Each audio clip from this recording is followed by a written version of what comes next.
मेरे अंदर ये जुनून था कि हमें शुरू से जुनून था कि कुछ डॉक्टरी लाइन में कुछ करना है। एमबीबीएस में सिलेक्शन भी हुआ। समय मेरी काउंसलिंग थी, उससे 2 दिन पहले ही फादर की डेथ हुई थी। काउंसलिंग में अटेंड नहीं कर पाया और वो साल मेरी खराब चली गई। अपने जब बीबीएससी करने के लिए जब मैं फर्स्ट ईयर में एडमिशन लिया था तो उसी साल से मैंने शाम के वक्त अपने मैं ट्यूशन पढ़ाता था।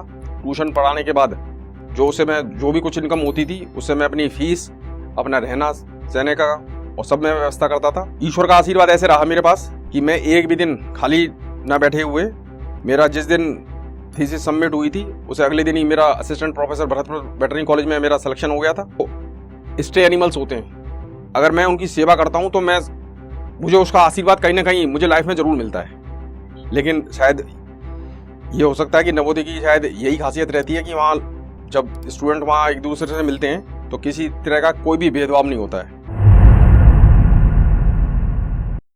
हेलो फ्रेंड्स, मैं doctor Ram Wasne, JNV Karira, district Mahendragarh, Navodaya से पास आउट हूँ, जो कि हरियाणा में है। और प्रेजेंट में मैं वेटरनरी सर्जन हूँ। अलीगढ़ में अपनी प्राइवेट प्रैक्टिस कर रहा हूँ।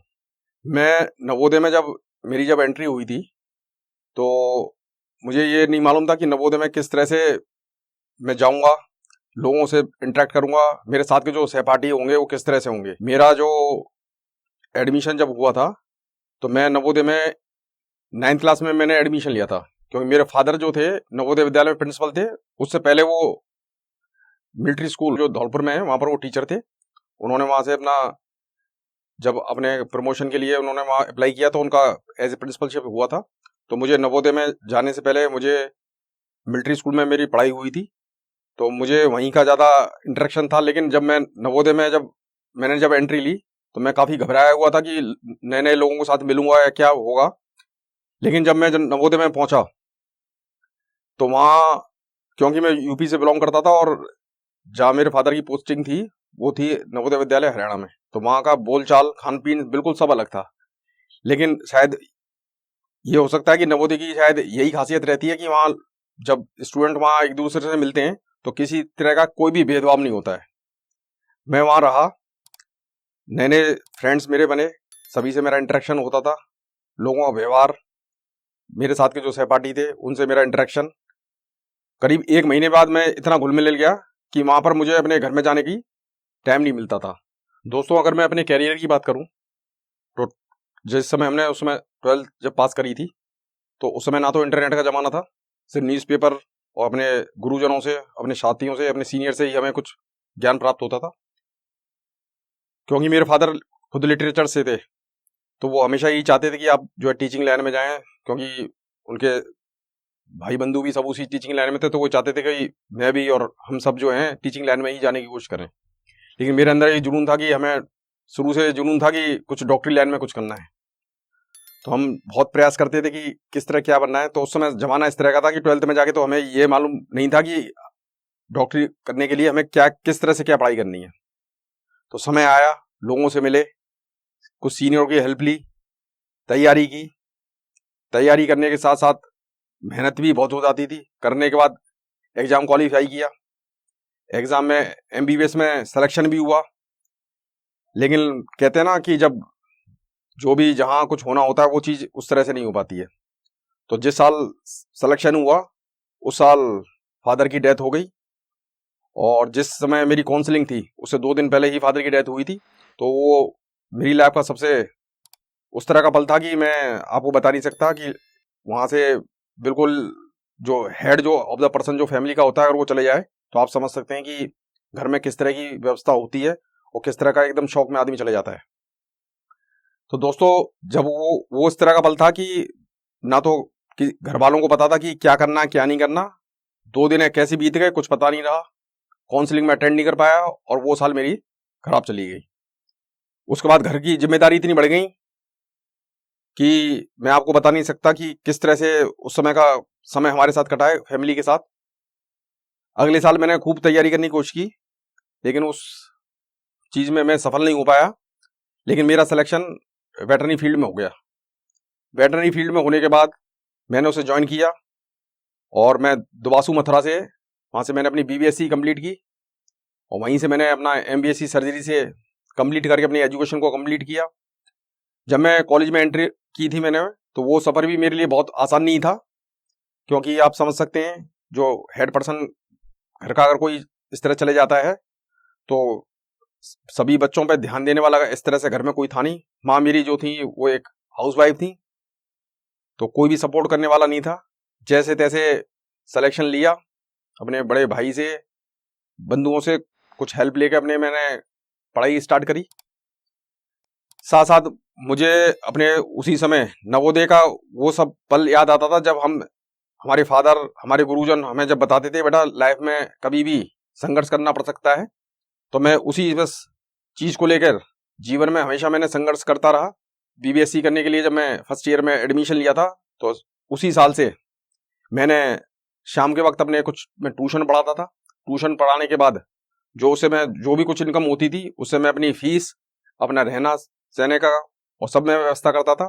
तो वो मेरा लिए बड़ा टफ काम था। जब मेरे साथ के स्टूडेंट्स वगैरह वहाँ घूमने जाया करते थे शाम को, या एंजॉयमेंट करते थे संडे को, तो उस तरह का मेरे पास उस समय समय नहीं हुआ करता था। मैं सिर्फ अपने पढ़ाई पे ध्यान देता था, और जब भी मुझे समय मिलता था तो मैं अपने घर में जाके अपने घर की व्यवस्था देखता था, अपने माताजी, सिस्टर और घर में सभी चीज़ों को मुझे देखना पड़ता था। तो दोस्तों, बस मैं आपको ये बताना चाहता हूँ कि इस तरह की जो भी कोई समस्या आपके जीवन में आती हैं, तो आपको अपना टारगेट डिसाइड करना है और उसी हिसाब से आपको अपनी संघर्ष करते हुए आगे निकलना है। वहाँ से मैंने अपना BBSc कंप्लीट किया। BBSc कंप्लीट करने के बाद मैंने अपना PG एंट्रेंस दिया। PG एंट्रेंस देने के बाद मेरा वहाँ से मैंने फर्स्ट सीट अपनी MBSc सर्जरी की उठाई, और उसे करने के बाद मैंने अपना पूरा जो एक कंप्लीट कोर्स होता है वहाँ से मैंने कंप्लीट कोर्स किया।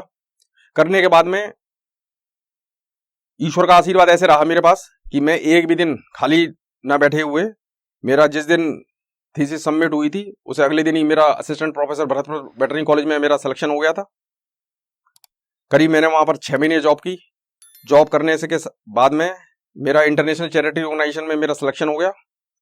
मैं वहाँ 6 साल मैंने वर्किंग की। उसी के माध्यम से मैं देश विदेश का भी मुझे थोड़ा अनुभव हुआ। वहाँ से मैं लौटा, और बाद में कुछ समस्या इस तरह हो गई, मेरी मदर की तबीयत ज़्यादा अच्छी नहीं रहती थी, तो फिर मैंने सभी नौकरी से रिजाइन करने के बाद अपनी मदर के साथ रहा, और साथ ही मैंने अलीगढ़ में अपनी प्रैक्टिस शुरू कर दी। तो दोस्तों, मैं बस आपको ये जीवन बताना चाहता हूँ कि इस तरह की समस्या मैं समझता हूँ कि हर व्यक्ति जो मेरी इस वीडियो को देख रहा है, कहीं ना कहीं लाइफ में इस तरह से अप डाउन्स आते हैं। तो आपको कभी भी इस तरह से हार नहीं माननी है, जीवन में हमेशा संघर्ष करते हुए जाना है। और मैंने खुद देखा है कि देखिए, मैं बहुत ज़्यादा इंटेलिजेंट तो ऐसे था नहीं, अपने लेवल से जो भी कुछ मैंने मेहनत की, और आज मैं जो आपके सामने खड़ा हुआ हूँ as a veterinary surgeon Aligarh में, और आसपास की सिटी में लोग अपनी एक अलग पहचान बनाई हुई है अपनी मेहनत से। तो बस मेरा आपसे सभी से यही गुजारिश है कि आप जिस चीज़ को भी आप टारगेट करें, तो आप उसी के अगेंस्ट में अपनी मेहनत करें। और मैं जानता हूं अगर आप मेहनत करेंगे तो कोई भी चीज़ आपके लिए इम्पॉसिबल नहीं है। दोस्तों, हर आदमी अपने प्रोफेशन को अच्छी तरह जीना चाहता है। ठीक उसी प्रकार मैं भी वेटरनरी सर्जन हूं, और मैं इस बात को बड़े गर्व से कह सकता हूं कि आज मैं वेटरनरी सर्जन हूं। हम जीते हैं दूसरों के लिए, और कुछ लोग जीते हैं अपने लिए। तो दोस्तों, जब तक आप अपने सिवाय किसी दूसरों के लिए ना जिए, तो मैं समझता हूं वो जिंदगी बेकार है। ठीक उसी प्रकार मैं अपने लेवल से जो मेरे आसपास के पशु सेवा जो होती है, मैं उसे पशु सेवा को हमेशा करता रहता हूं। और लाइफ में मैंने बहुत कुछ इस तरह करके भी देखा है कि जो स्ट्रे एनिमल्स होते हैं, अगर मैं उनकी सेवा करता हूं तो मुझे उसका आशीर्वाद कहीं ना कहीं मुझे लाइफ में जरूर मिलता है। इसलिए मैं अपने आसपास के जितने भी स्ट्रे एनिमल्स वगैरह होते हैं, लगभग मैं आपको बता दूं, करीब 5 से 6 सर्जरी हर महीने। जो भी कोई इस तरह का असहाय होता है जो किसी की हेल्प नहीं कर पाता, अगर वो एनिमल मेरे पास आते हैं तो मैं उसे फ्री ऑफ कॉस्ट करता हूँ अपने लेवल से। मेरे साथ के कुछ मेरे मित्रगण, कुछ मेरे सहयोगी इस तरह जुड़े हुए हैं कि जो इस तरह का कभी हमारे पास टारगेट आता है कि कोई एनिमल उधर पड़ा हुआ है, या किसी कारण की वजह से वो एनिमल बेकार हो जाए, तो उस तरह की हम कोशिश करते हैं कि अपनी तरफ से जो भी हम उसे अपनी तरह से सेवा प्रोवाइड कर सके वो करते हैं। तो इस तरह के काम मैं यहाँ अलीगढ़ में करता हूँ। जो भी मुझे देख पा रहे हैं लोग और मेरे आसपास सिटी के हैं, अगर इस तरह की कोई भी हेल्प अगर कोई मेरे से चाहते हैं या मेरे से किस तरह भी इस तरह से सहयोग लेना चाहते हैं तो वो मेरे से अवश्य संपर्क करें, क्योंकि दूसरों के लिए करने में जो पुण्य मिलता है आपको, वो सिर्फ आप महसूस कर सकते हैं, मैं उसको शब्द में बयान नहीं कर सकता। इस तरह की सेवा सभी लोगों को करनी चाहिए अपने अपने फील्ड में, ताकि एक दूसरे से इंस्पिरेशन मिलता है। और जब आप उस लेवल पर खड़े हुए हैं कि जब आप कर सकते हैं, तो मैं समझता हूं उस तरह की चीजें आपको करनी चाहिए। जब मैंने अलीगढ़ में प्रैक्टिस करना स्टार्ट किया था तो वेटरनरी प्रोफेशन यानी पशु संबंधित कोई भी जानकारी लोगों को अच्छी तरह से प्राप्त नहीं थी। तो जब मैं अलीगढ़ में आया तो लोग ये भी नहीं जानते थे कि एनिमल का इस तरह ऑपरेशन भी हो सकता है। जैसे आदमी में हड्डी टूट जाती है तो क्या वो सही हो सकती है, या किसी के पेट्स हैं अगर किसी क्रिटिकल बीमारी से अगर वो गुजर रहे हैं तो उस तरह की वो कहाँ जाएं, कहाँ इलाज कराएं। जो पढ़े लिखे लोग होते हैं वो तो खैर इधर उधर करके वो कहीं अप्रोच कर लेते हैं, लेकिन जो गांव से जुड़ा हुआ आदमी है या जो ऐसी जगह है जहां पर इंटरनेट की पहुंच नहीं है और लोग को ये मालूम नहीं है कि हमें कहाँ जाना है, तो इस चीज पर मैंने अलीगढ़ में बहुत ज्यादा काम किया है। मैंने अपने संस्था के जिस ऑर्गेनाइजेशन में मैं काम करता था वहां करीब मैं 120 गांवों को कवर करता था। गांव गांव जाकर मैं लोगों के साथ मीटिंग करता था, लोगों को बताता था कि आपके पशु को आप कैसे दुधारू बना सकते हैं, या इस तरह की जो बीमारी, जो घातक बीमारी है जिससे आपके पशु एक बार अगर वो बीमारी अगर आपके पशु को हो जाए तो पशु की डेथ हो जाती है, तो उस चीज से हम कैसे बच सकते हैं कि इस तरह की जो कोई भी बीमारी हो आपके पशु को ना हो। तो मैंने जगह जगह जाकर लगभग यूपी में हर वेटरनरी विभाग में जाकर मैंने अपने लेक्चर डिलीवर किए थे, और मैं समझता हूं कि उसका आज इम्पैक्ट ये है कि लोगों में काफी अवेयरनेस आई है। दूसरी मैं ये कहना चाहता हूं कि पहले अलीगढ़ में वेटरनरी प्रोफेशन के नाम पे लोग बहुत कुछ ज्यादा नहीं जाना करते थे, लेकिन जब से मैंने इधर काम करना स्टार्ट किया है लोग अब मेरे पास आते हैं। मेरा अपना एक यूट्यूब चैनल भी है जिसके माध्यम से मैं कुछ अपनी वीडियोस डालता हूं ताकि लोगों को अवेयरनेस हो उसके बारे में, बीमारी कैसी भी हो उसे हम किस तरह से अप्रोच कर सकते हैं, वो कितने लेवल तक सही हो सकती है। इस तरह की वीडियो को मैं उसमें डालता हूं ताकि लोगों को जानकारी मिले। और आज से पहले जब मैं यहाँ पर करीब मुझे 10-12 साल हो गए हैं, 10-12 साल पहले जब आया था और आज के टाइम में अगर आप देखें तो लोगों में काफी अवेयरनेस है। लोग आते हैं, मेरे से मिलते हैं, हर तरह का इलाज पूछते हैं, दूर दूर से लोग भी आते हैं, पास के भी होते हैं। तो मैं बस आपको ये बताना चाहता हूं कि अगर आप किसी भी फील्ड में आप मेहनत कर रहे हैं तो मेहनत इस तरह से आप कीजिए कि लोग को आपकी पहचान मालूम पड़े।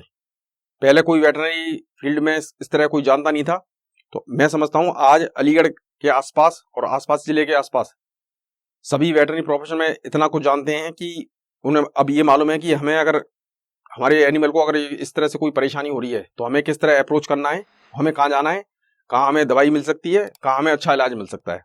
तो यही मेरा टारगेट रहता है कि लोगों को अच्छी जानकारी मिले, अच्छा ट्रीटमेंट मिले और लोग अपने पशु को ज्यादा से ज्यादा बचा पाएं और ज्यादा से ज्यादा उसका प्रोडक्शन से अपने जीवन को अच्छा और एवं सफल बना पाए। दोस्तों, हर एक की लाइफ में जब जहाँ हम पढ़ते हैं वहाँ कहीं ना कहीं उसका लाइफ में इम्पैक्ट जरूर पड़ता है।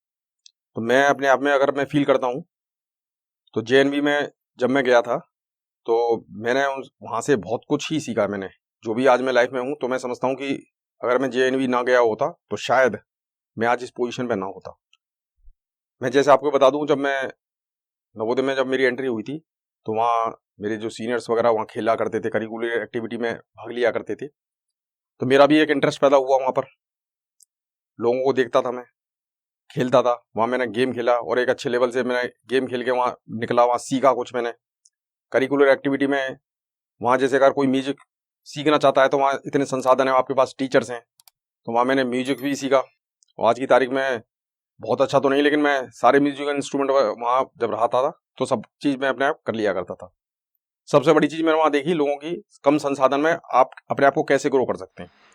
तो जिस समय हमने अपने वहाँ से पास आउट किया था तो उस समय नवोदय पूरी तरह से डेवलप नहीं हो पाए थे। पूरी तरफ से वहाँ से प्रॉपर लाइटें भी नहीं हुआ करती थी। वहाँ लोग हमारे सभी सहपाठी वगैरह हम लैंटर्न जा पढ़ते थे, जनरेटर भी 2-2 घंटे के लिए चलता था। तो बस मैं आपको बस ये बताना चाहता हूँ कि कम संसाधन में हम किस तरह से वहाँ पढ़े। तो मैं अपने न्यू जनरेशन को बस ये बताना चाहता हूँ कि देखिए, संसाधन कैसे भी हों, अगर आदमी में करने का जुनून हो तो वो कुछ भी कर सकता है। तो हमारे साथ भी सब वैसे ही हुआ। कम संसाधन में हमने अपनी वहाँ से पढ़ाई करी। टीचरों द्वारा सभी तरह के हमें जो सिखाया गया, हमने सभी चीज़ का पालन किया। वहाँ पर डिसिप्लिन, टीचरों की रेस्पेक्ट करना, ये सब चीज़ हमने की। और आज जो भी मैं हूँ, तो मैं समझता हूँ कि जो हमने वहाँ कुछ सीखा वो सब इसी की वजह से है कि जो हमारे गुरुजियों से हमने जो लिया और अपने जूनियर सीनियर से हमने जो सीखा, वही चीज़ हम अपनी लाइफ में अप्लाई करते हैं और आज हम इस पोजीशन पे पहुंचे। मैंने अपने जीवन काल में जो भी कुछ सीखा है, तो मैं उसको आपको निष्कर्ष के रूप में आपको बात शेयर करना चाहता हूं। आप किसी भी चीज़ को अगर प्राप्त करना चाहते हैं तो लाइफ में एक प्रॉपर आपको डिसिप्लिन होना पड़ेगा और एक कंटिन्यूअस आपको टारगेट अचीव करने के लिए हार्ड वर्किंग उसी फील्ड में करना होगा जिसको आप अचीव करना चाहते हैं। दूसरी बात मैं आपको ये बताना चाहता हूं, जब भी आप किसी टारगेट को अचीव करना चाहते हैं तो उसके लिए प्रॉपर प्लानिंग और विद इन लिमिट टाइम को आपको डिसाइड करना पड़ेगा। मान के चलिए, अगर कोई भी स्टूडेंट MBBS या वेटरनरी फील्ड की तैयारी करना चाहता है तो उस स्टूडेंट को अपनी लाइफ में हार्ड वर्किंग तो करना ही करना है, लेकिन प्रॉपर डिसिप्लिन और टाइम टारगेटिंग अगर आपका नहीं होगा तो उस चीज को आप जीवन में कभी भी अचीव नहीं कर पाएंगे। तो इसलिए दोस्तों, जब भी आप कोई टारगेट आप डिसाइड करते हैं तो उसे विद इन टाइम और एक प्रॉपर डिसिप्लिन मैनर में अगर आप करेंगे तो मैं आज आप दावे के साथ कह सकता हूं कि आप उस चीज के पर हम जरूर पहुंचेंगे और उस चीज को आप जरूर जीवन में हासिल करेंगे। दोस्तों, जो भी मेरी इस वीडियो को इस चैनल के माध्यम से देख रहा है, आपको किसी भी तरह की वेटरनरी फील्ड से रिलेटेड कोई भी जानकारी, किसी भी तरह का ज्ञान इस फील्ड में अगर प्राप्त करना हो तो आप मेरे इंस्टाग्राम या यूट्यूब चैनल के माध्यम से आप मेरे से संपर्क कर सकते हैं और अपना मैसेज वहां छोड़ सकते हैं। आपको जल्द से जल्द रिप्लाई दिया जाएगा। आप जो भी मेरी इस वीडियो को देख रहे हैं, मैं आप सभी के लिए ईश्वर से प्रार्थना करता हूं कि आप स्वस्थ रहें, मस्त रहें और जीवन में हमेशा तरक्की करते रहें। बहुत बहुत धन्यवाद।